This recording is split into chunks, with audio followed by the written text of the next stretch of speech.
Construções em análise, quando o analista reconstrói aquilo que o sujeito não consegue recordar. Então, a partir da obra Construções em Análise, de Sigmund Freud, de 1937, nós vamos fazer esta pequena apresentação. Então, há momentos na análise em que o paciente não se recorda. Ele fala, associa, hesita, repete, contradiz-se, sonha, silencia, muda de assunto, aproxima-se de alguma coisa, mas parece não conseguir alcançá-la inteiramente. O passado não aparece como uma fotografia guardada em um arquivo.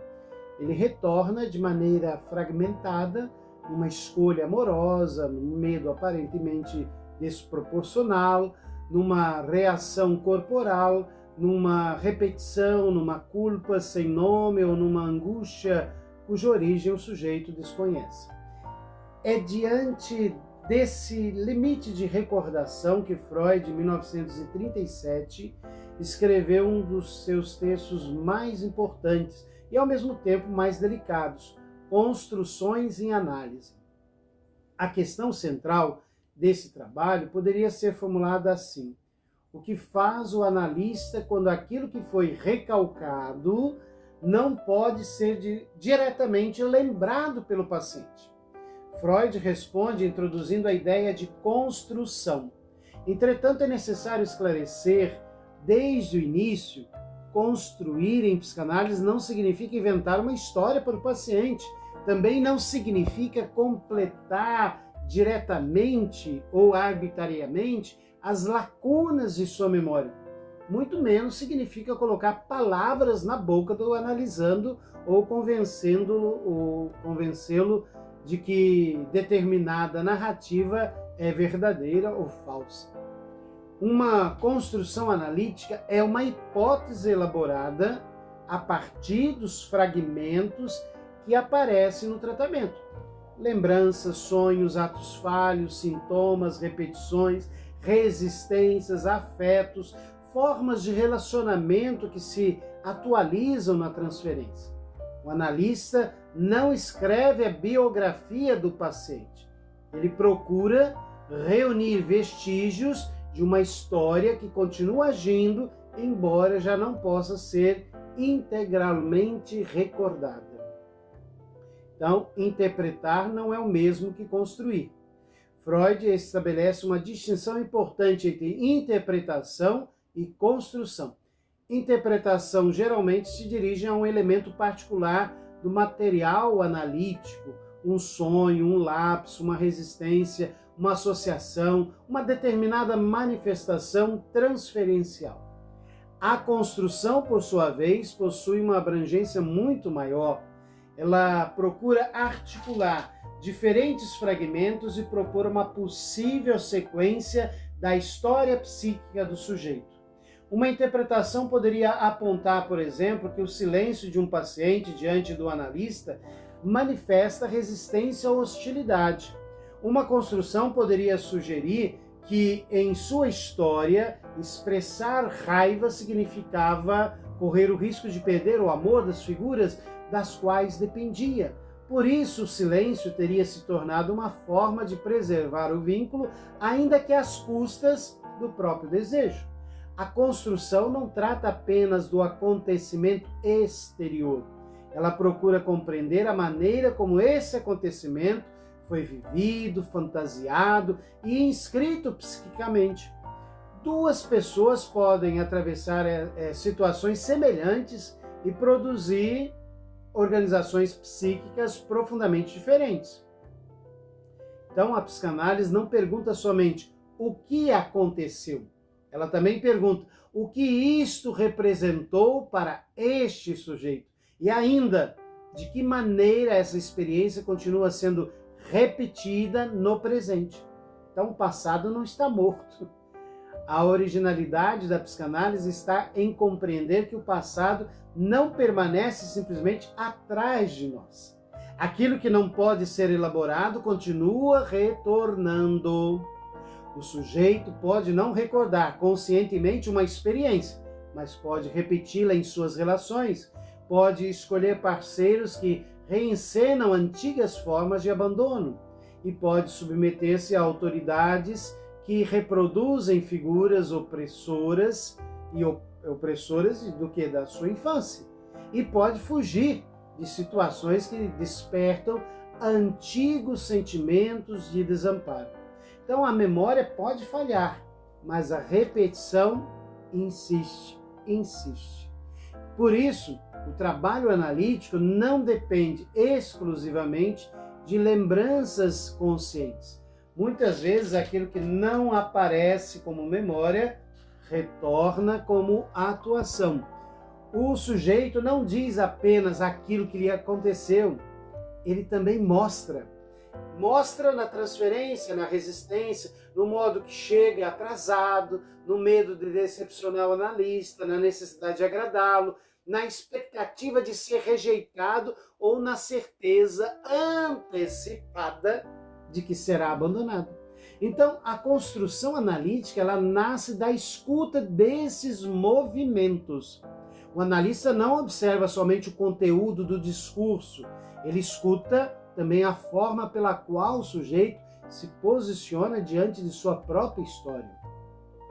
Então, construir não é impor uma verdade. E aqui encontramos um dos maiores riscos da clínica.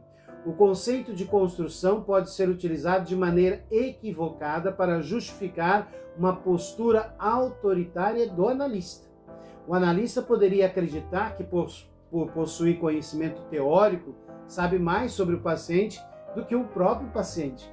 E aí sim, poderia transformar suas hipóteses em certezas e interpretar qualquer discordância como resistência. Nesse modelo, se o paciente concorda, a interpretação estaria correta. Se discorda, estaria resistindo. O analista jamais poderia estar errado. Então, essa posição não é clínica, essa posição é dogmática. Uma construção analítica, ela precisa permanecer aberta à revisão. Ela não é uma sentença sobre a vida do paciente. Ela é uma formulação provisória apresentada ao trabalho associativo. A verdade de uma construção não é confirmada apenas porque o paciente diz sim, foi exatamente isso. O paciente ele pode até concordar para agradar o analista. Ele pode evitar conflito ou submeter-se à autoridade daquele que considera detentor de um saber. Então, da mesma forma, uma recusa imediata não aprova necessariamente que a construção seja falsa. Uma formulação pode tocar algo sensível e provocar resistências. Por isso, Freud sugere que a validade de uma construção deve ser observada principalmente pelos seus efeitos. Depois de ouvi-la, o paciente produz novas associações, surgem novos sonhos, aparecem lembranças, algum sintoma se modifica, a fala ganha novos caminhos, o sujeito consegue reconhecer uma repetição que antes lhe parecia incompreensível. A confirmação analítica, então, é indireta. Ela não ocorre apenas no plano da concordância intelectual. O inconsciente responde por deslocamentos, por imagens, sonhos, afetos e novas formações. Então, a construção precisa produzir trabalho. Uma construção fecunda não se encerra a fala, ela abre a fala. Quando o analista apresenta uma construção como verdade definitiva, o paciente pode ficar aprisionado numa nova identidade. Sou assim porque minha mãe fez isso, não consigo amar porque fui abandonado, tenho esse sintoma por causa daquele acontecimento.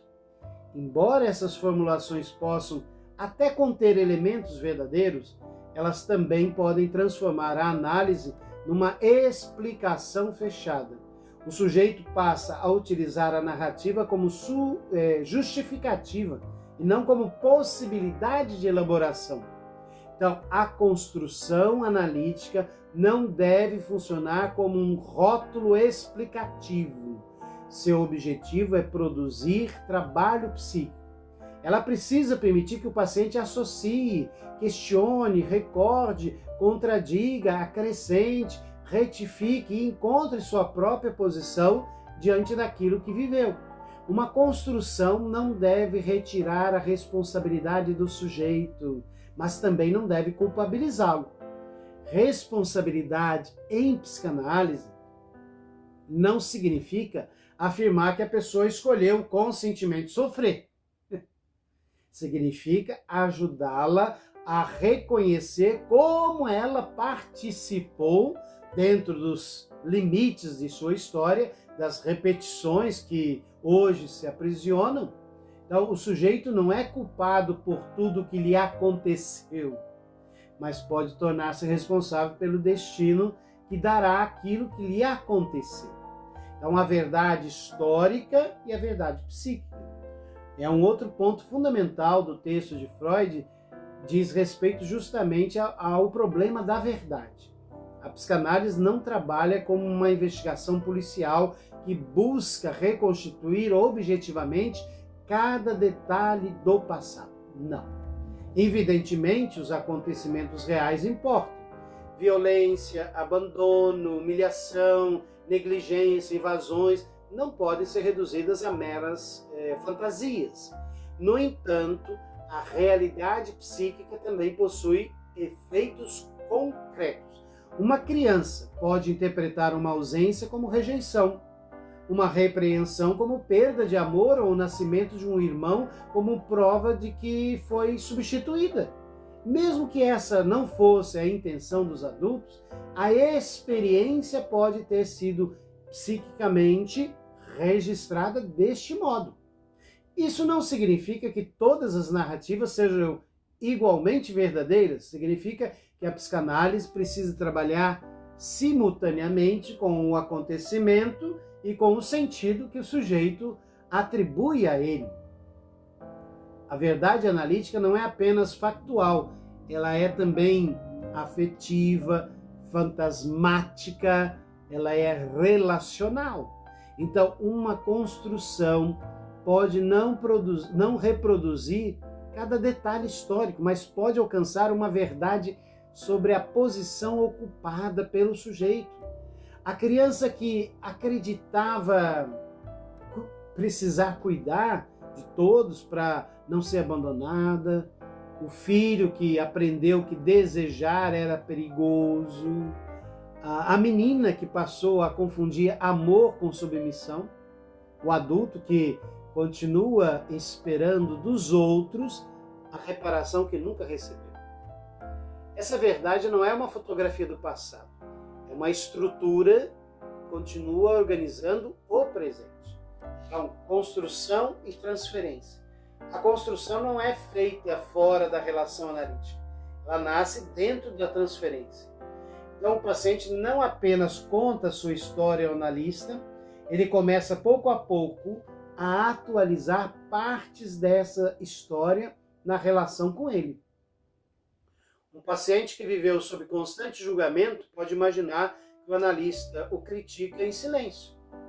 Outro, acostumado a cuidar dos adultos, pode tentar proteger o analista de seus próprios sofrimentos.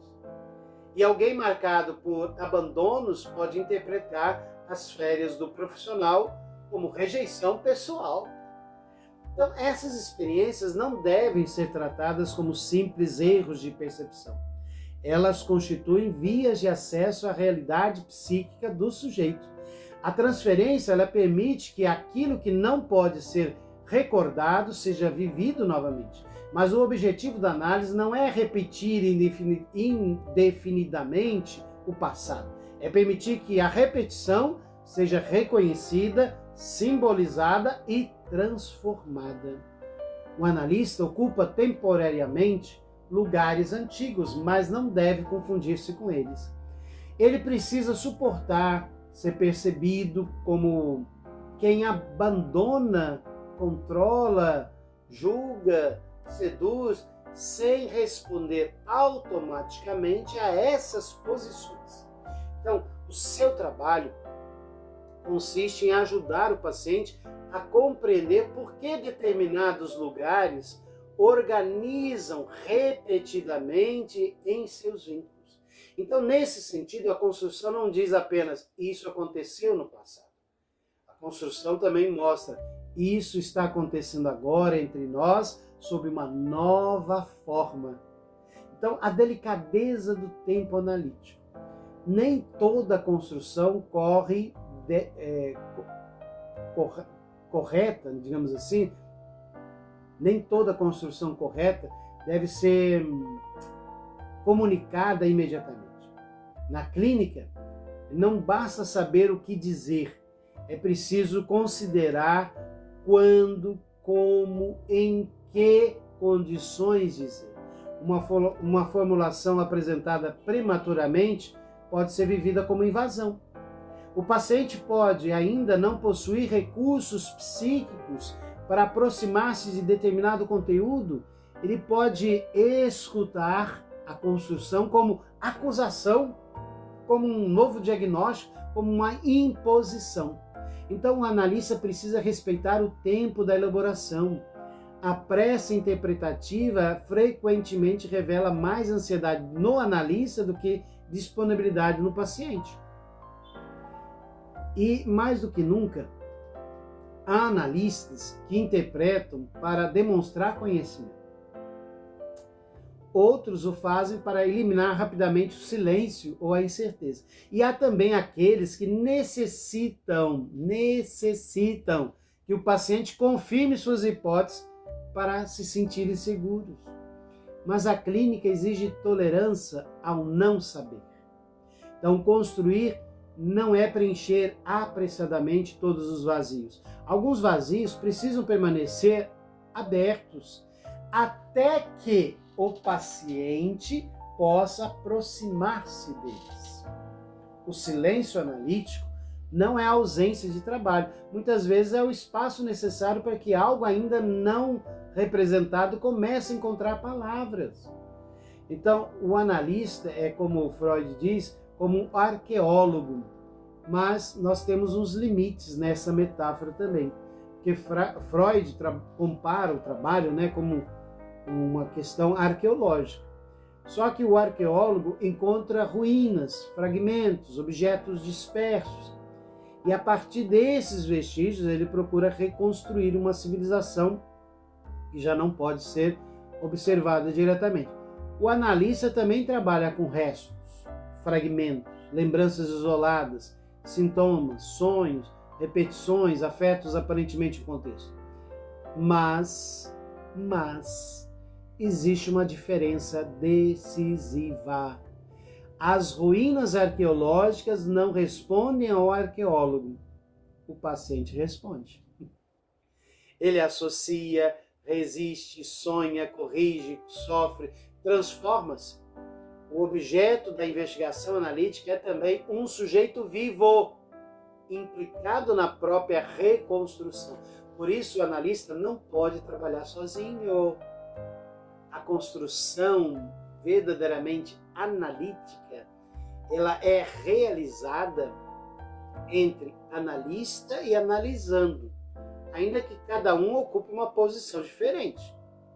O analista oferece uma hipótese, o paciente fornece efeitos, as associações, as retificações, os novos sentidos. A construção é clínica quando devolve ao sujeito a possibilidade de falar. Torna-se violência quando pretende falar no lugar dele, em seu lugar. Então, construções, delírios, fragmentos de verdade. É no final do seu texto que Freud estabelece uma aproximação provocadora entre a construção analítica e certas formações delirantes. Isso não significa que a interpretação do analista seja um delírio. Freud ele sugere que algumas produções delirantes podem conter fragmentos de uma verdade histórica deformada.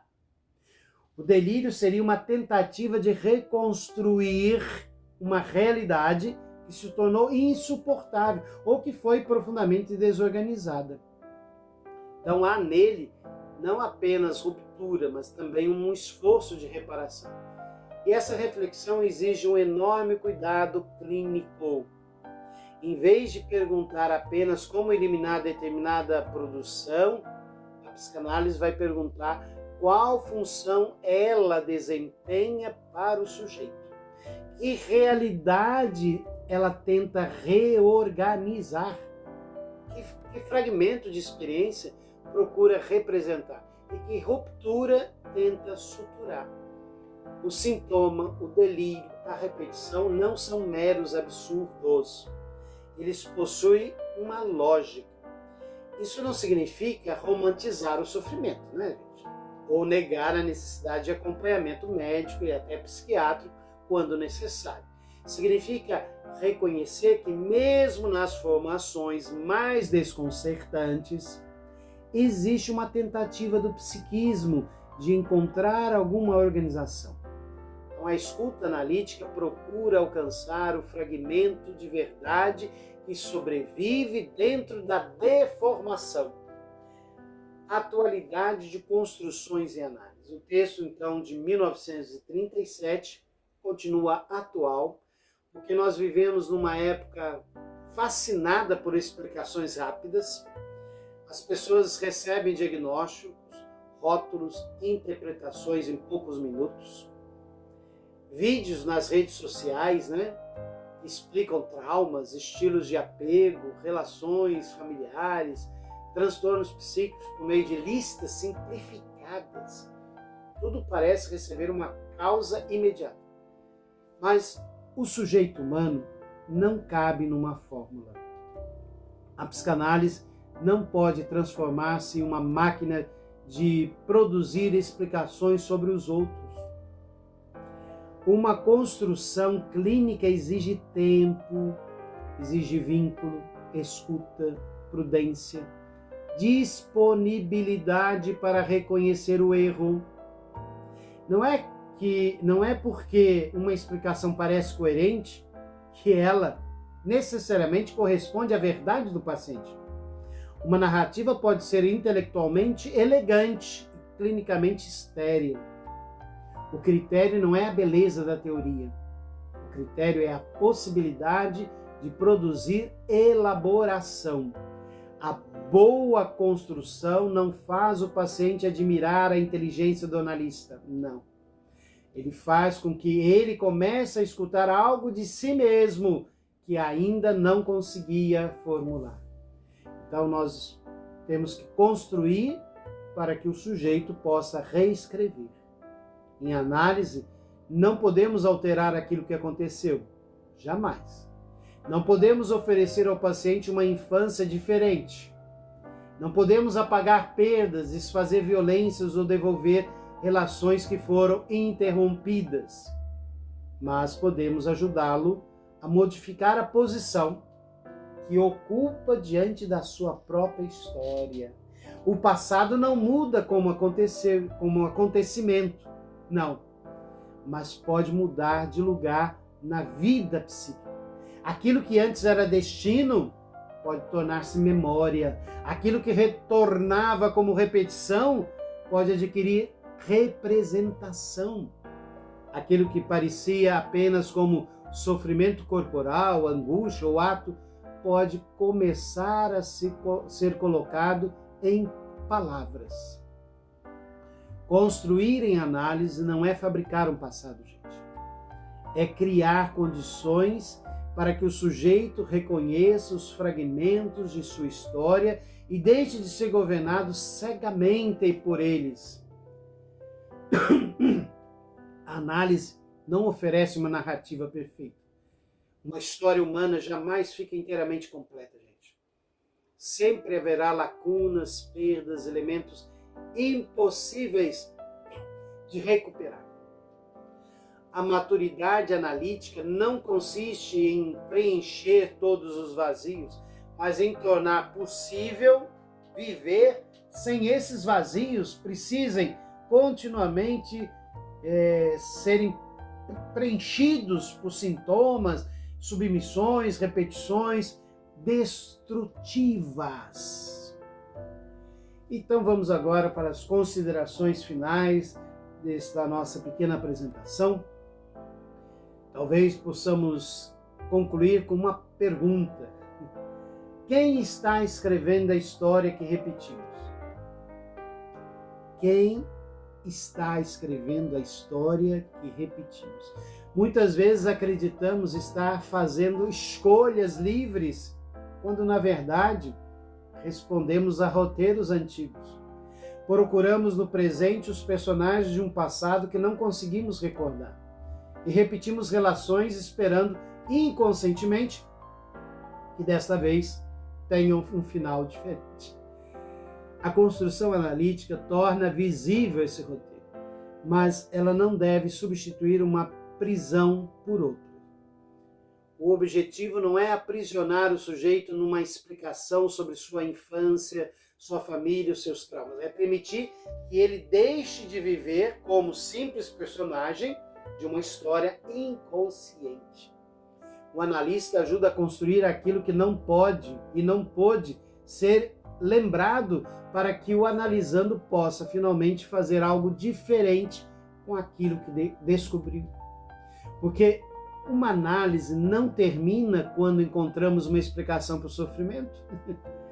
Ela avança quando o sujeito já não precisa repetir. Da mesma maneira, a história que começou antes que ele pudesse compreendê-la.